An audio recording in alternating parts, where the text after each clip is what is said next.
U.S. carrier strike group turns Iranian missile barrage into burning wreckage. American firepower shatters regime.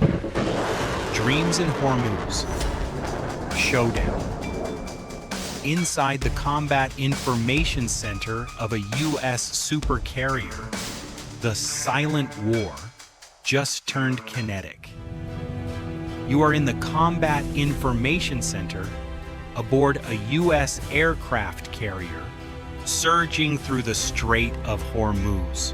Red lights flash across consoles. At 0200 hours, May 4th, Iranian batteries in Isfahan unleashed a saturation strike.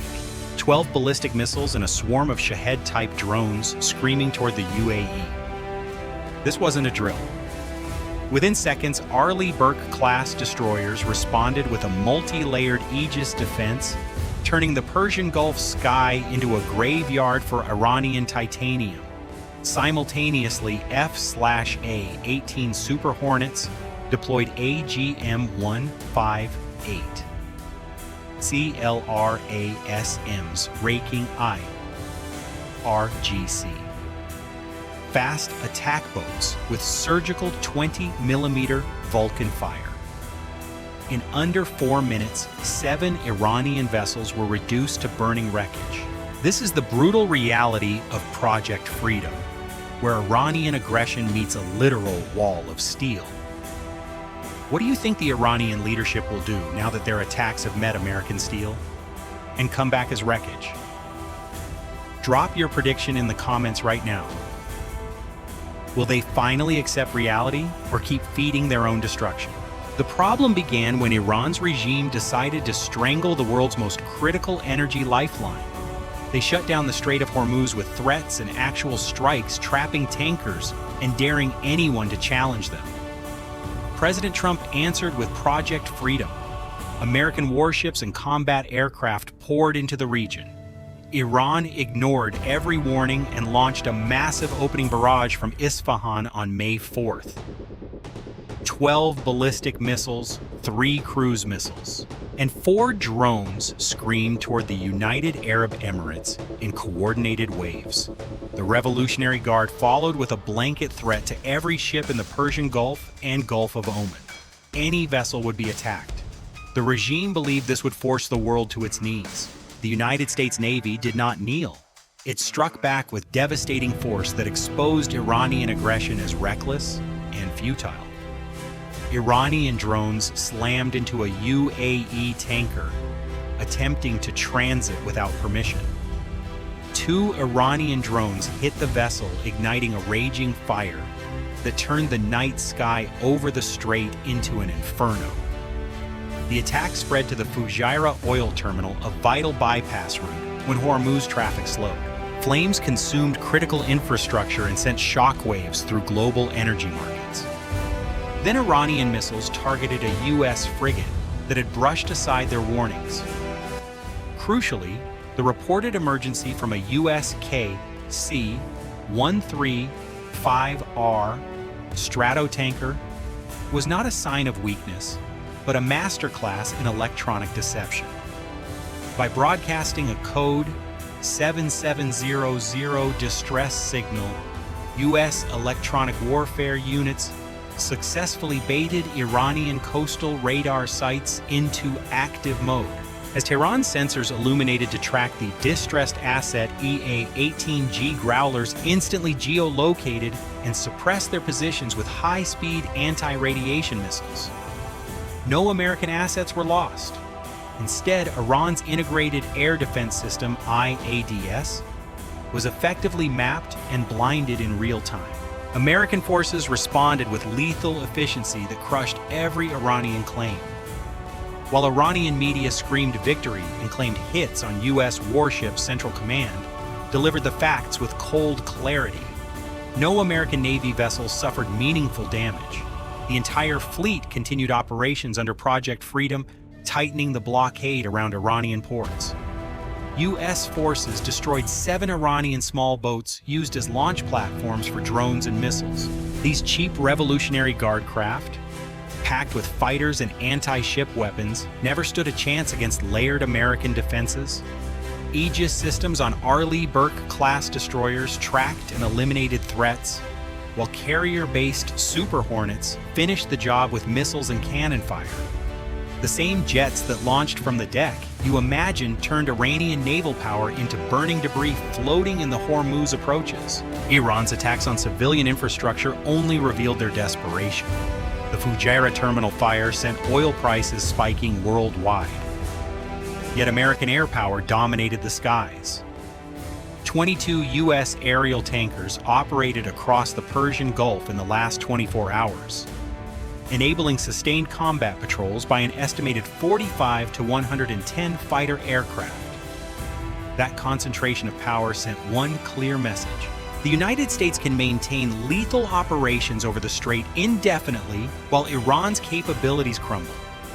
Iranian state media tried to muddy the waters by claiming U.S. forces attacked 2 civilian cargo ships sailing from Oman to Iran, killing 5 people. Those claims only highlighted the regime's willingness to spread lies while their own forces failed on the battlefield. The hatred driving this conflict burns on both sides, but only one side is winning decisively. Iran's regime hates American power because it blocks their nuclear ambitions and regional control.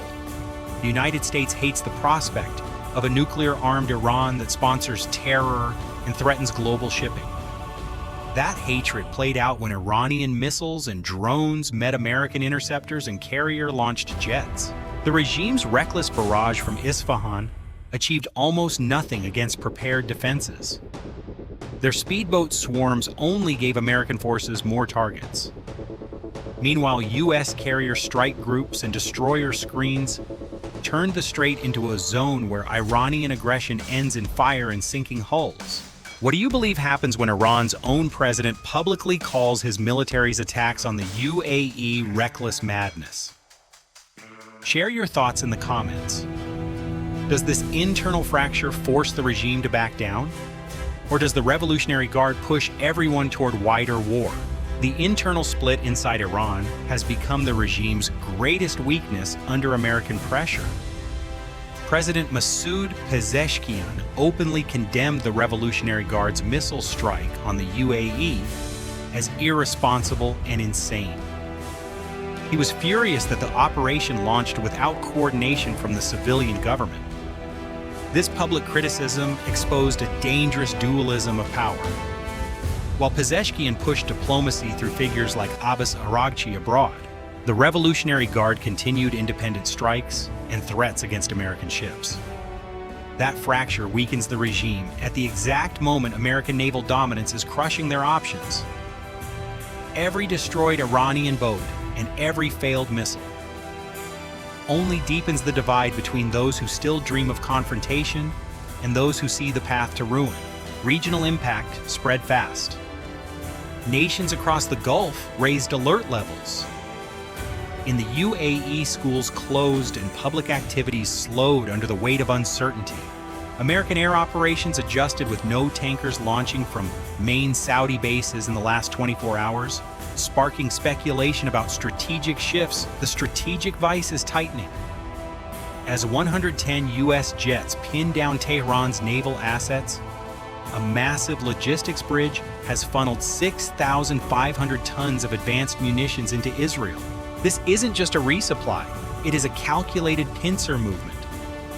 The IRGC now faces a lethal paradox. If they escalate in the strait, they leave their western flank exposed to a fully armed US-backed regional strike force. While Tehran claims they can bypass the blockade via Pakistan's Gwadar port. Satellite imagery confirms American carrier groups maintain total maritime interdiction. The Tehran Trap is now fully sprung. The vision ahead is sharpening into focus. Iran's leverage has collapsed under American naval power. Their missile attacks failed. Their drone strikes on tankers and terminals only invited more destruction. Their internal leadership is fractured between diplomacy and reckless military action. U.S. aircraft carriers and their air wings have given America unmatched staying power. Precision strikes from Super Hornets and destroyer firepower have neutralized Iranian threats before they could reach full effect.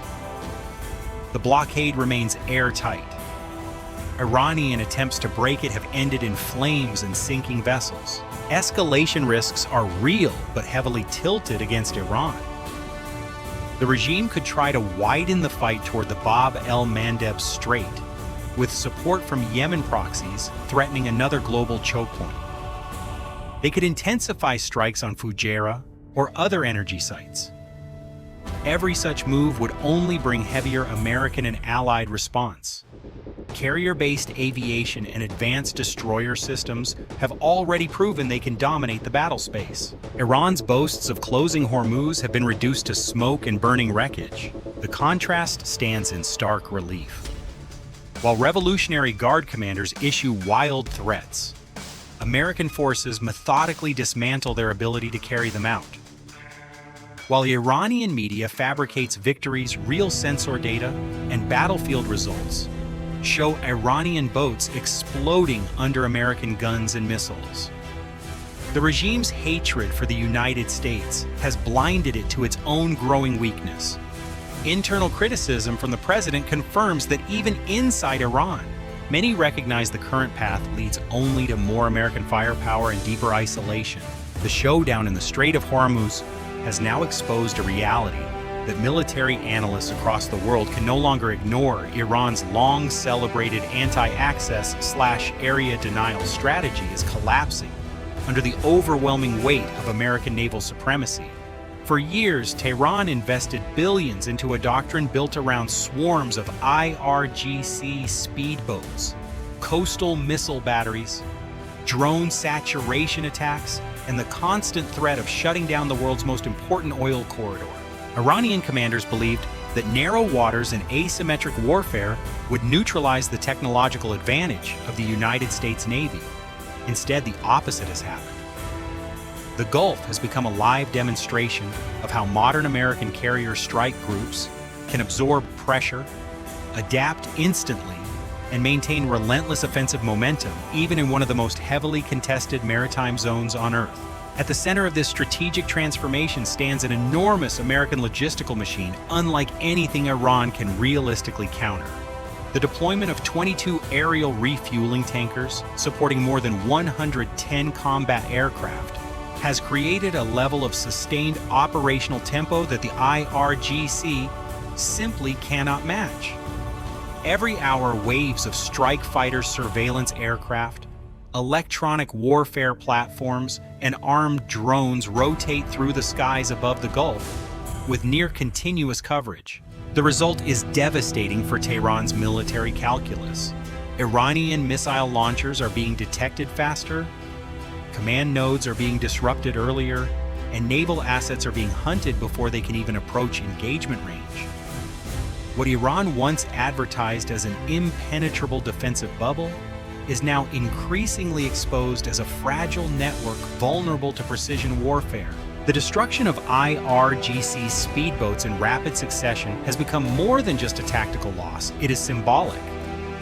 These fast attack craft were designed to embody Iran's doctrine of maritime intimidation, capable of swarming larger vessels and creating chaos in confined waters. Yet advanced American surveillance systems, carrier-based aircraft, and integrated missile defenses have turned these vessels into easy targets. Each intercepted missile and every shattered attack boat sends a powerful geopolitical message throughout the region. The balance of power in Hormuz is tilting decisively away from Tehran. Even Iran's attempts to overwhelm defenses through drone saturation have struggled against layered American interception systems, operating with extraordinary coordination and speed. What makes this moment especially historic is that the confrontation is rewriting the rules of naval warfare in real time.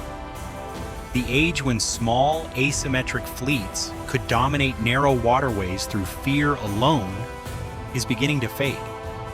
Precision targeting, persistent airborne surveillance, AI-assisted threat detection, and overwhelming logistical depth are reshaping the battlefield faster than Iran can adapt. The Strait of Hormuz is no longer merely a choke point for global energy. It has become a proving ground for 21st century military doctrine. And in this contest of endurance, coordination, and firepower, the United States is demonstrating that carrier strike dominance remains one of the most powerful instruments of force projection ever created. Beneath the smoke fire and shattered wreckage, drifting across the Gulf when message is becoming impossible to ignore, the era of Iranian maritime coercion is being buried beneath the waves, while American steel and air power redraw the map of deterrence across the Middle East. Click subscribe now. Don't miss a single moment of this historic journey. Your time is valuable. We promise analyses as sharp as reality itself.